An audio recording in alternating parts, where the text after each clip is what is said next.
The quiet, wooded neighborhood of Pinewood Heights was usually a place where residents went about their peaceful lives, surrounded by the tall trees and the serenity of nature. But today, the calm was shattered by a violent showdown that unfolded in front of a beautiful log cabin.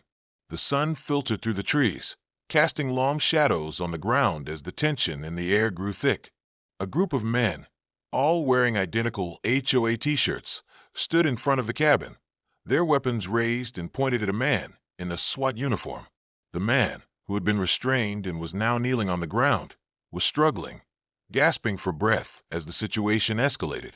His hands were tied behind his back, and his eyes were wide with fear and confusion. It seemed as if he had been caught in a trap, his role unclear to those watching the chaos unfold.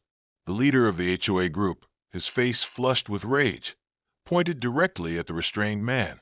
"You shot my brother," he yelled, his voice shaking with fury and disbelief. His eyes locked on the SWAT officer, as if seeking some kind of explanation for the violence that had just unfolded.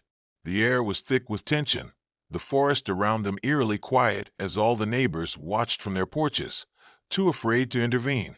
Nearby, several SWAT officers, armed and prepared for any further conflict, stood ready. A heavily armored vehicle was parked just behind them, adding to the gravity of the situation.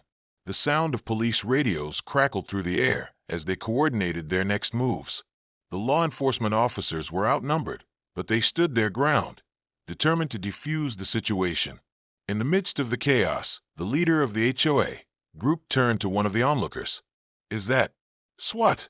he asked, his voice cracking with disbelief.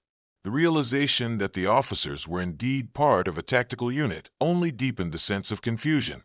The confrontation had escalated quickly, and nobody seemed to fully understand what had led them here. As the events unfolded, the neighborhood was frozen in a state of uncertainty. Pinewood Heights, once a quiet haven, had become the scene of an unthinkable standoff that would leave its residents questioning how far they would go to protect what they thought was right.